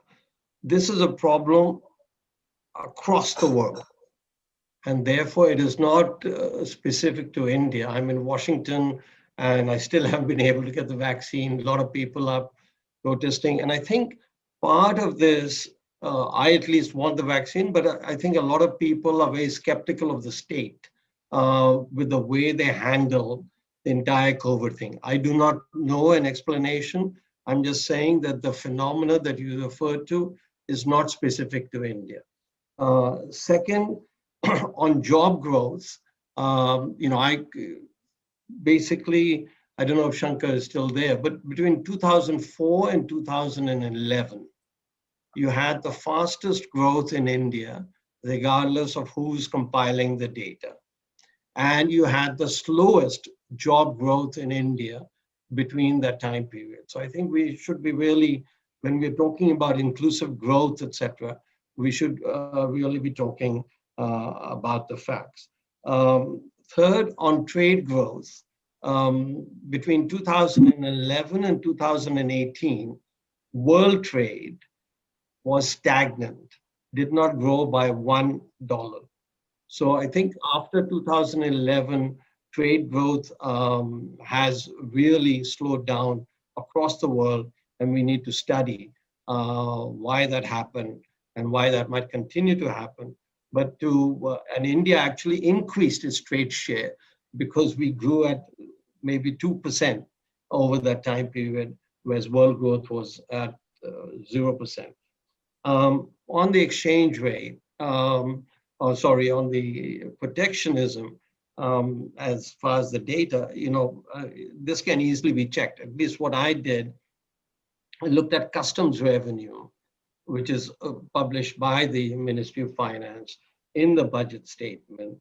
I took out oil taxes, and I took out gold taxes, as well as that from the denominator. And you do the math, it comes out 4%. So I don't know where 12% is being brought about. It's 4%, and maybe this is not the right calculation, then I'd like to know what is. The numerator is the customs tax collected from non-oil, non-gold, and the denominator is non-oil, non-gold imports. Last but not least, on the exchange rate, etc. Again, a detailed study, we did it in the HLAG, and there is, take the Bureau of BIS data series on real exchange rate, which is the longest one and very reliable, I think. And it shows no change in India's real exchange rate for longish period. Every year you get fluctuations up and down. And yet export growth in India really declined with the real exchange rate. And indeed, our real exchange rate was the 5th from the bottom in terms of appreciation. So, I'd like to, I think it's important we look at the numbers rather than go with preconceived notions. That's all. Thanks. Thank you. Thank you very much, Sujit. That is excellent. And I think we've offered you a lot of input for your next column. Now, let me now raise a few questions which have come from the audience. One is that, bureaucrats who want to do a good job are transferred out if they don't sing to the tune of the political powers. How do we tackle this? Frequent transfers don't give any reasonable time. The issue about tenure permanency, this has been going on for a long time. And just to give you an example from Jaipur, the chief secretary, one of our best performing officers that I know of, D.B. Gupta, his term, before he could retire, the 3 months short of the term extended, he was removed from the post of chief secretaryship. And the person who replaced him, I have nothing to speak about him. I'm giving you an example of somebody who was very good. And so this continues to happen. This is a major, major question in terms of the kind of structural, how do we bring in those structural reforms which can create a little more honesty of purpose in the government, including in politicians particularly. The second question is, again, now we all, it's a truism that, growth needs exports. So nothing to add. And now there is a very specific question which has been asked by somebody from the audience that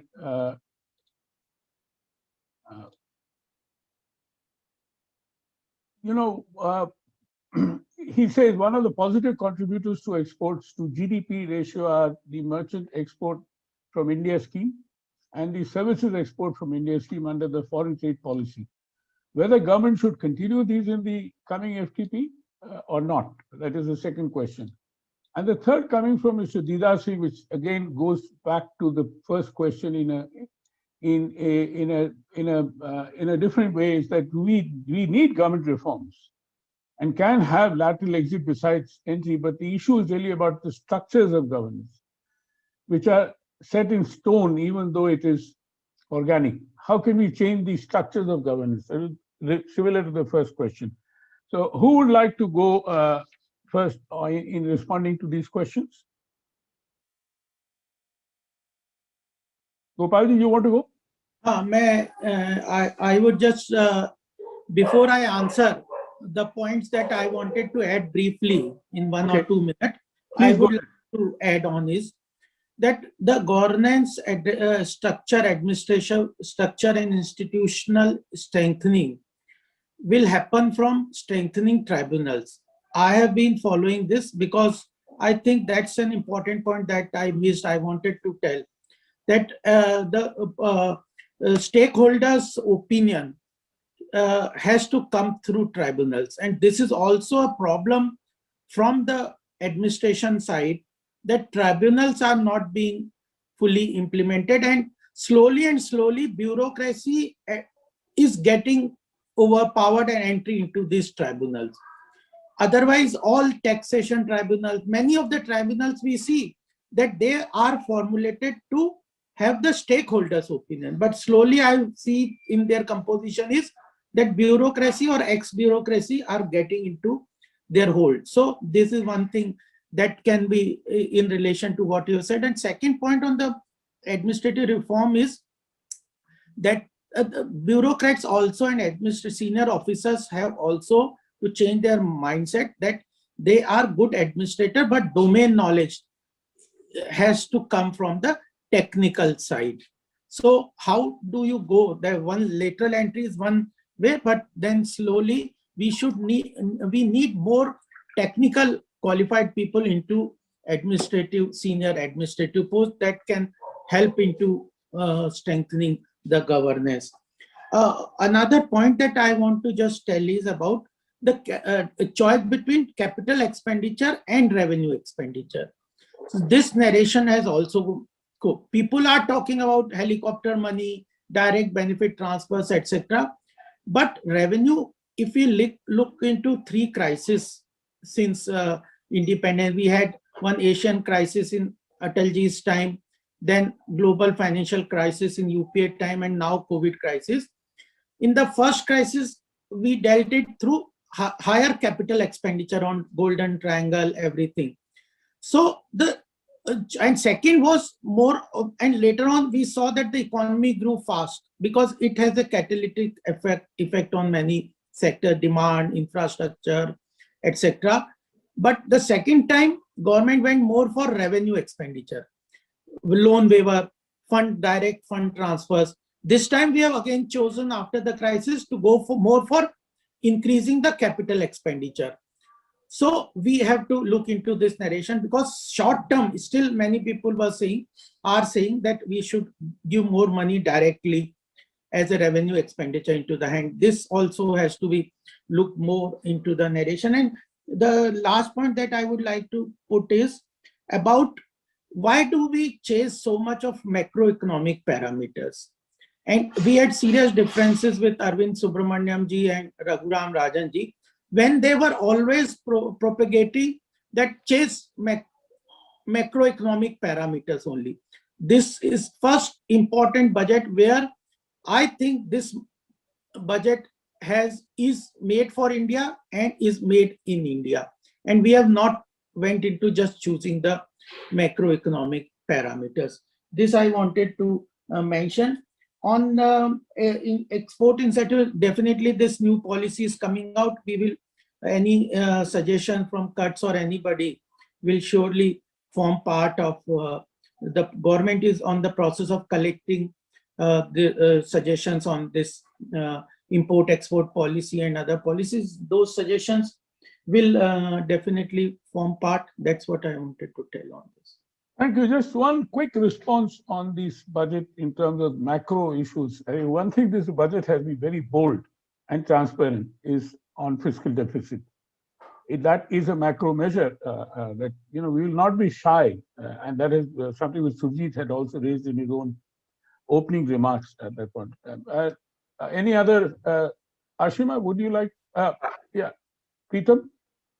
Sir, on the specific point about the export incentives, I think first of all, the design of these incentives are anyway running into WTO issues, as we know.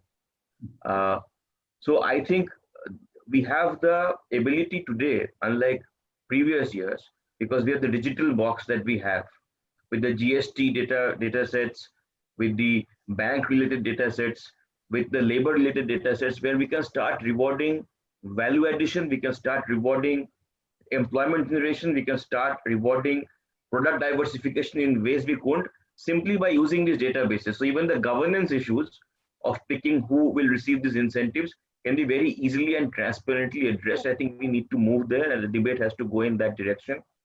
And that another related point, which is that even PLI, and I really liked what Dr. Goyal was saying about this. But another important point here is the design of the PLI itself, because they are sectoral interventions, and they cannot be one size fits all.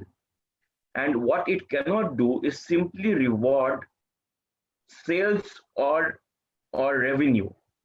It needs to look into issues related to value addition. To just take one example, if I can produce a mobile phone in this country by importing all my intermediate inputs and doing very little value addition, in my country, but the revenue from a unit of sale is very large, and if that is rewarded, then I'm actually creating a distortion in terms of the incentives that I'm giving. So this needs to be looked into.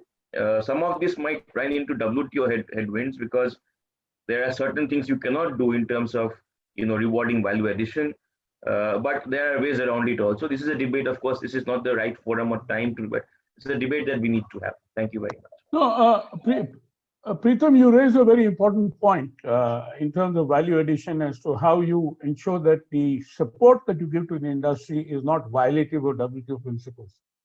We had done a study for Ministry of Textiles many years ago on the US cotton subsidy.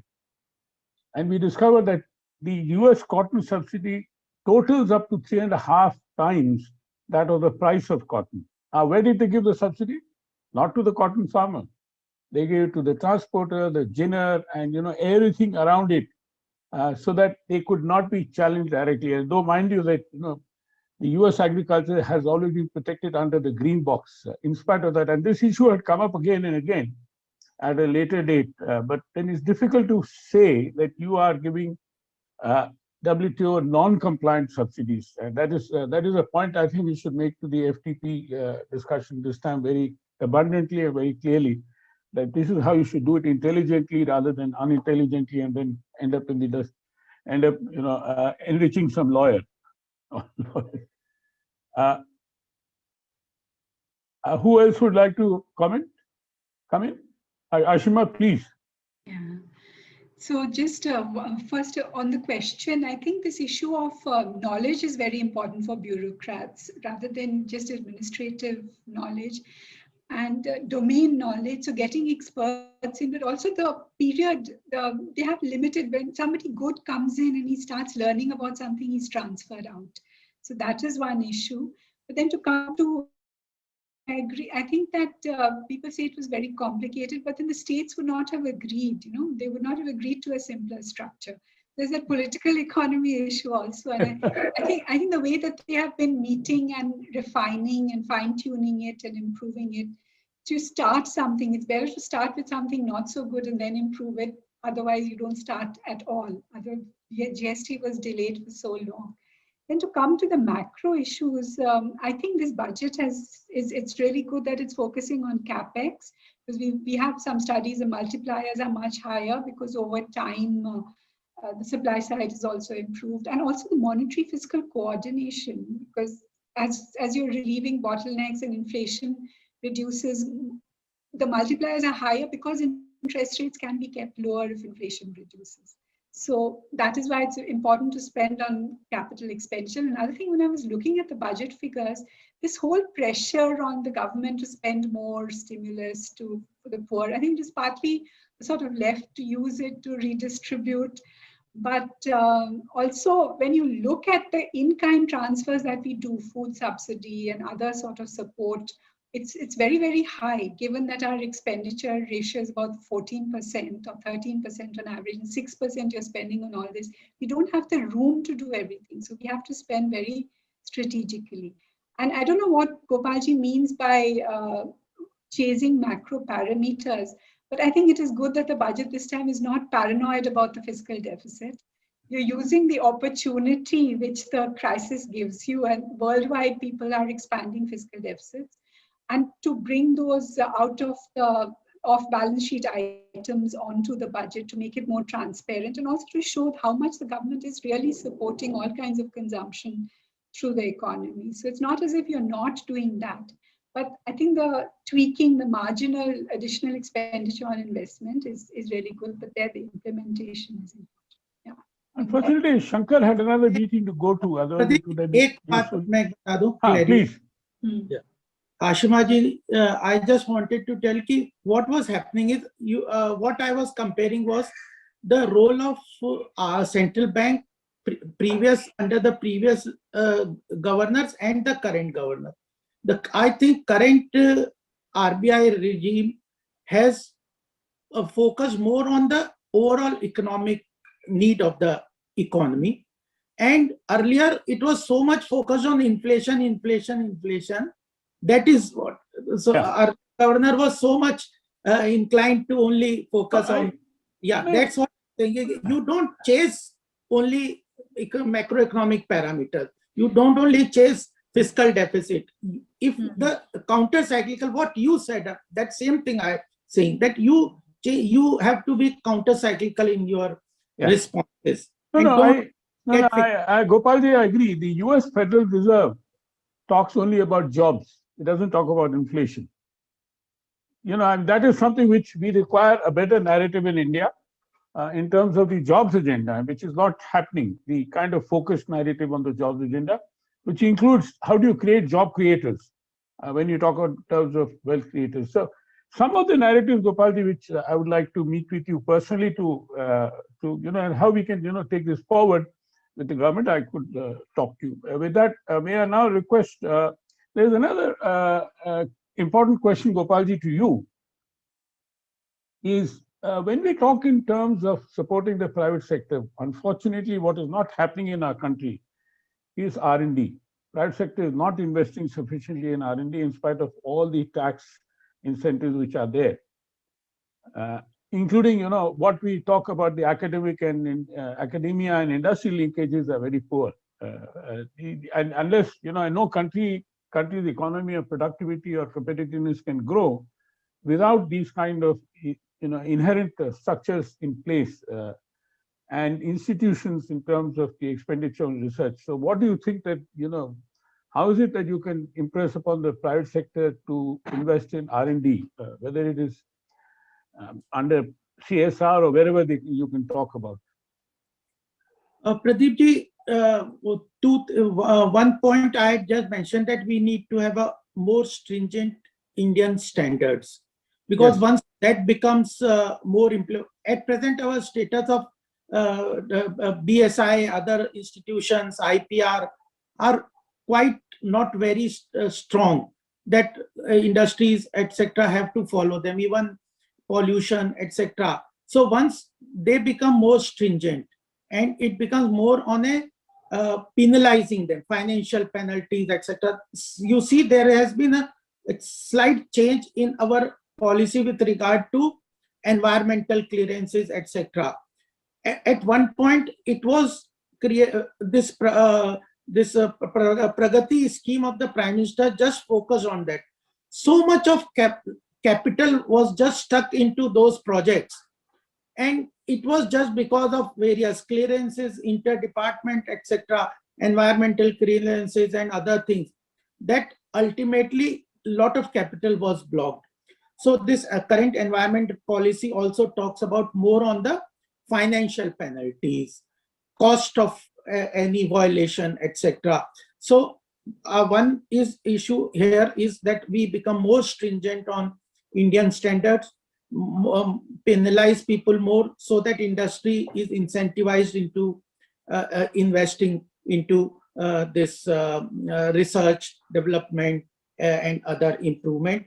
And a second thing is, I agree that what is required is about the this academia, and this in the current budget, government has allocated around 50,000 crores for research. Prime Minister is focusing on various innovation index, whether skill. Ultimately, in your report also, I saw that startup ecosystem, developing startup ecosystem is an important part. And over last 4 or 5 years, I have seen that the Prime Minister has been focusing a lot on reducing corporate tax for startup, giving Atal Innovation Mission, Atal Tinkering Lab, and even PSUs are being encouraged to put up their product process and processes complexities into public domain and support research into them, give support to new startups to develop product and processes. And PSUs are personally being, I was on the board of 2-3 PSUs. Prime Minister personally took a meeting in Vigyan Bhavan where he said that all PSUs should financially support, put out all the processes and products which are hampering their growth and development into public domain, ask universities and other things. So that is one area the government vision is there. The implementation has to be taken more seriously. And therefore, pharmaceutical industry is growing, and government agenda is there that we will have a global footprint in the pharmaceutical industry. Without research, development, IPR, cluster development, environmental clearances, all these policy reforms, I think, will come through these 4 or 5 policies that the government is trying to get into in a reform mode. Hey, Gopalji, what you said in terms of the pharmaceutical sector, including all the flanking issues around pharmaceutical sector, are very critical. We endorse you wholeheartedly. But the only thing that I would like to disagree with you is to give any penalizing powers to the Bureau of Indian Standards, which is a very staid institution, by the way. It is not an effective institution which we have dealt with, we worked with personally. I've been on their various committees again from time to time. Now, in the last event, there's another talking about institutions which came up was, which is what I had raised was, do you know of a National Productivity Council? Yeah. What does it do? What does it do? Zilch. All many productivity council. No, Productivity Council should be the ideal vehicle to deal with and discuss the issues that we are discussing. You know, how do you improve productivity? But it does done some trainings, etc., etc. Now, all these institutions require an overall, including scrapping them, and that is what, if I'm sure if the Prime Minister knows this, he'll do that, knowing that he's a very decisive person. No, he knows, because I was on the board of IICA. I remember that. Yeah.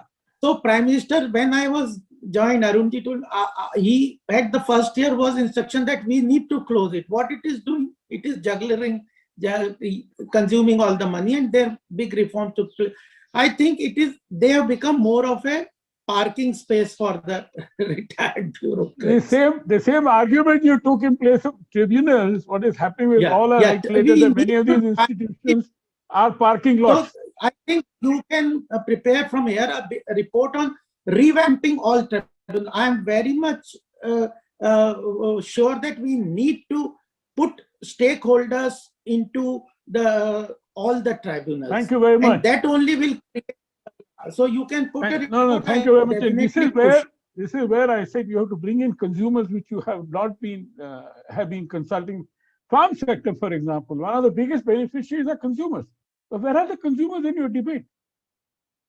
In your narrative, they are not there at all. Yes. And Yes. like even you have the Akhil Bharatiya Grahak Panchayat, you have your own homegrown organization with whom also we are working. But that has to be taken up forward, and therefore what you suggested in terms of stakeholder involvement is very crucial.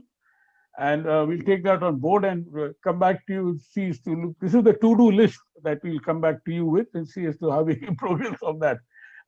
The floor is open to any other questions. So can I leave? I have a meeting at 1 o'clock. Huh? Right. So if you want to take leave, you're welcome. Yeah. I think we've had enough discussion. Giving this opportunity. We'll continue to talk about this in the next event also, which is on 9th March. So if you can, join in even as an attendee, we'll be very grateful. Thank you. Thank you. Hello, So, can I come in? who wants to come in? Vivan. Vivan, yeah. Very quick responses to a few of the things that have been said. Firstly, on the question itself of bureaucracy and so on.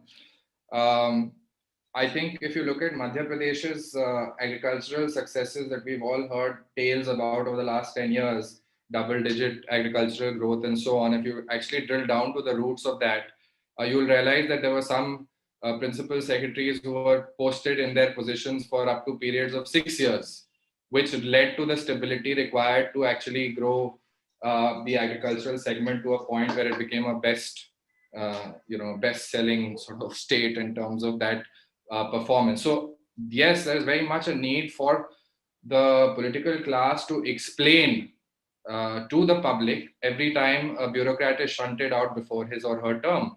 And I think that is something that can easily be brought into the rules of the game as far as the administrative class is concerned. And I'm sure the ARC, which you referred to earlier, also has some recommendations on this. And there's this new system of 360-degree evaluation, which has been brought in by this government, which I have my doubts about looking at it from the outside, because essentially bureaucrats have a crab mentality. While they may work in the national interest, they like to pull each other down. And when you ask bureaucrats about opinions about their peers, it is only human and natural for you to bring down peers that you think are not status quoist or not or maybe think too smart of themselves and so on. So it's not really linked to performance, that evaluation. It is linked to perception. And until that changes, I'm afraid you can't really deal with the bureaucratic end of the spectrum. The second is on this aspect that Ashima ji mentioned of better to start with something than nothing at all. There, I would like to differ from you, ma'am. While the GST may be a good example of that, if we take that as an ideological point of departure for everything that we design, then we may end up again looking 100 years down the line with 100-year-old colonial era laws or laws from the 2000s in 2070. And because we've seen repeatedly in our ecosystem that when laws are enacted, it takes a lot to actually begin to amend them, even in dynamic sectors like IT, where we have a 20-year-old law which was purpose-built for enabling digital signatures to legitimize online transactions. That was the purpose of the law. It's a misnomer that it's an IT law. It's actually a digital signatures law. And we've amended it once in 2008, despite all the excitement around digital. And as a result, you have a lot of litigation, a lot of uncertainty in that ecosystem. A third point which Preetham ji raised on value addition. Preetham ji, again, I'll differ with you while I agree with the overall emphasis of your remarks.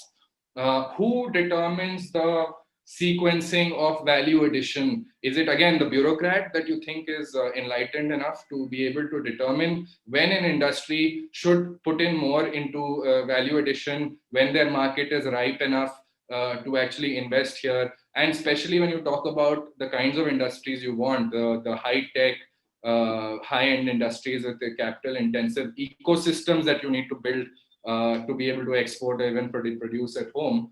Who makes this determination? If it's made by the state, I'm afraid the value addition paradigm is something we have to do away with. It has been hard baked into all of our bureaucratic thinking over the last 20 years and has resulted in very little outcome. Look at what happened in single brand retail trade, for instance. What has happened with the inclusion of value addition in that FDI policy? Very little is the answer. If you ask the government, you please file an RTI of how many high value, high end technology goods have been selling through the SBRT ecosystem in India when the value addition phrase was so intrinsic to it, you will get your answer.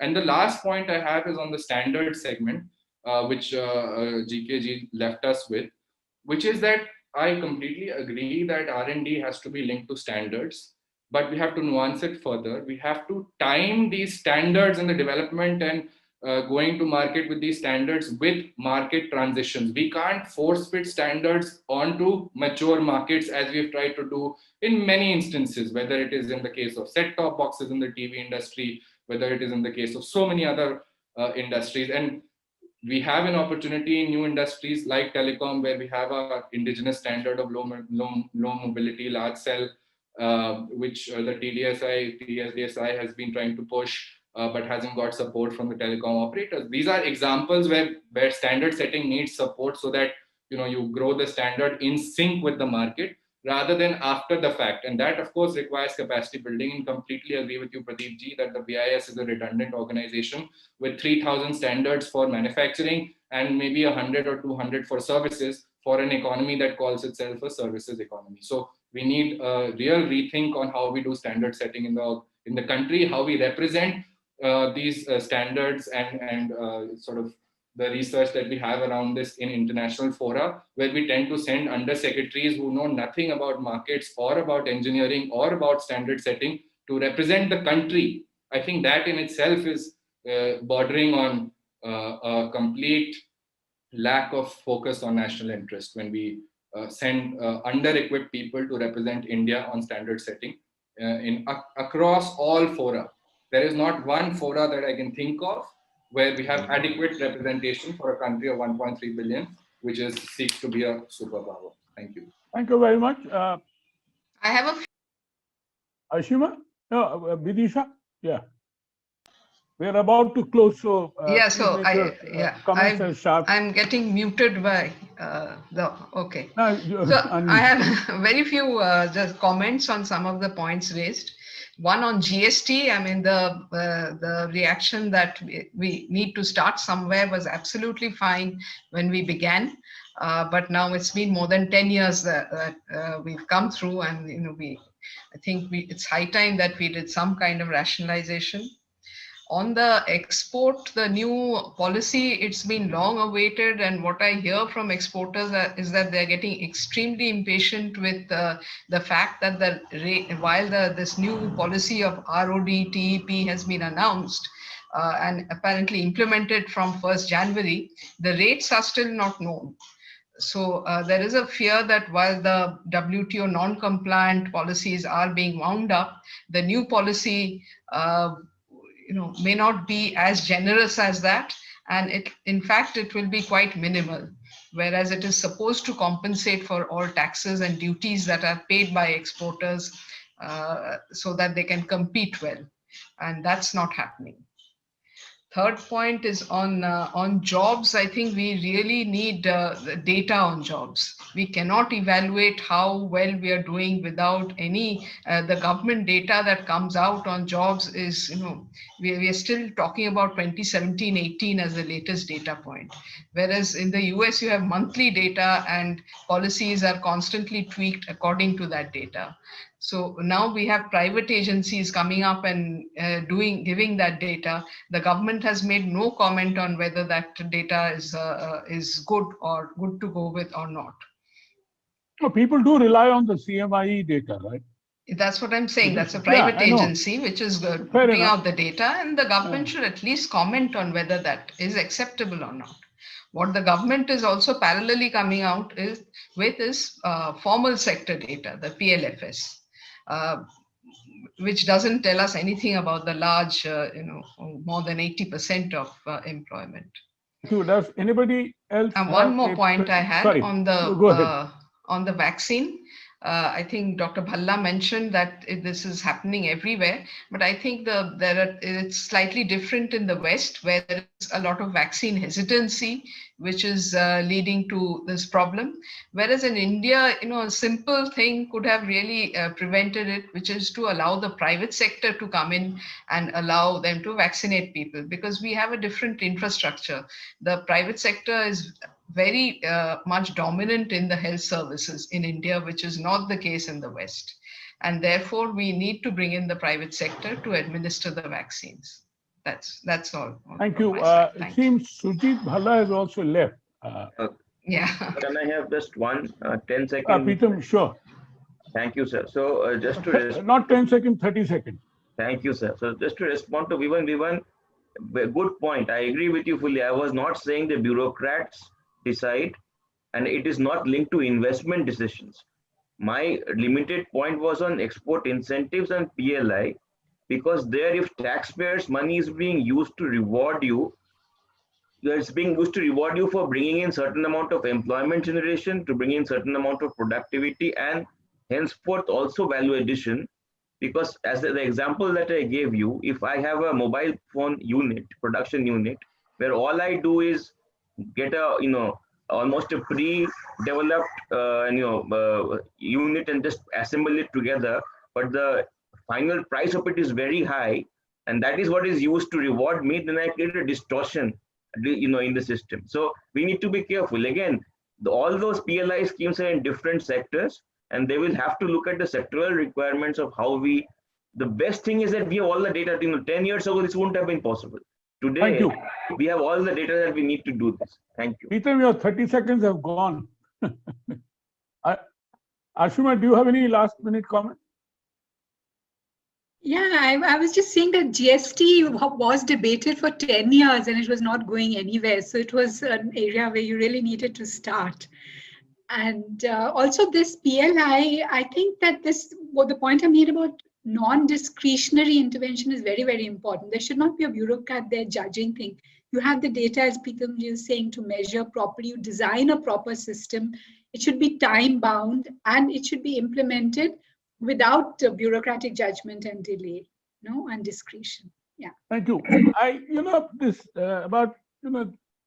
think Gopalji was quite candid and blunt when he said that the GST implementation has been screwed up by bureaucrats. If I may use a bit of colorful language, it reminds me of Nani Palkiwala, one very famous post-budget speeches. He used to deliver post-budget speeches.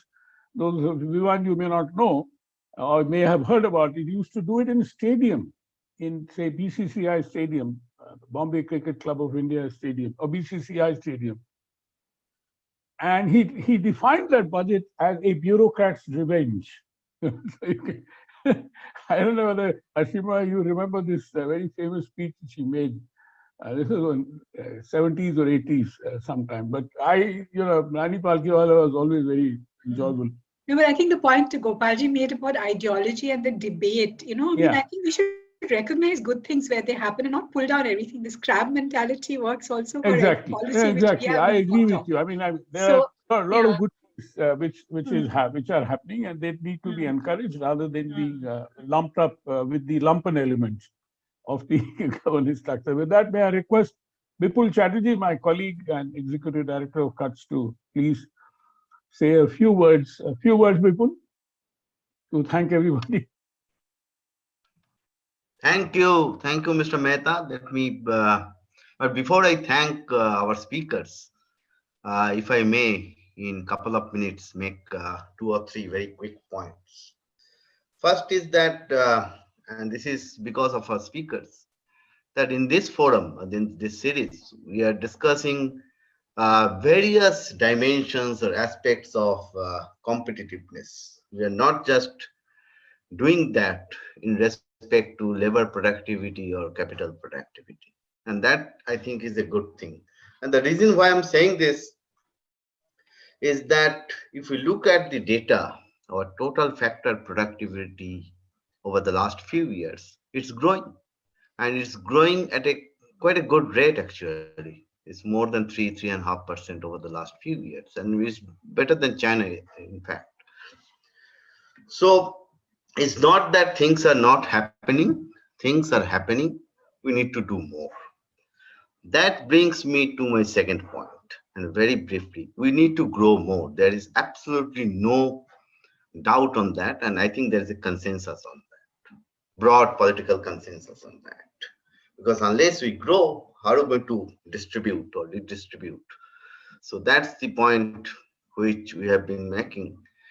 And it's good that in this year's budget and before that, or a period of time last year, last calendar year, we have taken a number of steps, policy reforms, which are putting ourselves decisively on the right of center in our economic story, which I think is good. And we have to make our reforms much, much more market friendly, taking into account the concerns, the aspirations of not just the business, but also consumers. And the reason why I'm saying this is because the world, and this is something which we need to recognize, that world needs or rather wants us to grow and to grow more. And there is, it's very nicely put recently by the Biden administration that India is a leading global power and a net security provider. So what we need to do now is to create a better domestic compact for reforms, for growth to happen, keeping in mind how these reforms are going to help our, our citizens, the last person in the queue, so that we don't see growth in statistical sense, but also in real inclusive sense. With that, let me come to my third and final point, and I completely agree with Gopalji on this, and also other speakers. I mean, in some manner or the other, all of them have covered it. I would put it in this manner: implementation, implementation, implementation, institutions, institutions, and institutions. We need to develop the capacity of our bureaucracy at the lower level, at the state level, at the municipal level, at the panchayat level. And that is something which I think it's high time to start doing that in a concerted, very focused manner at the all India level, keeping in mind the basic tenets of federalism. And unless we do that, next year we are going to enter into 75th year of our independence. And therefore, the next 25 years is going to be very, very important for us to grow and grow in an inclusive manner. So on that note, let me stop here. I thank all of you once again for your participation, for your time. We are going to revise our white paper, taking into account the points which have emerged in today's deliberation, and send that to you. And we request you to read and send us your feedback. Our next program under this series is going to be held on Tuesday, the 9th of March. And we'll be grateful that if you can join us. I'm sure that it's going to be as enriching, maybe more, as it is today or the last one, which was held a couple of weeks ago. So on that note, thank you once again, and over to you, Mr. Mehta.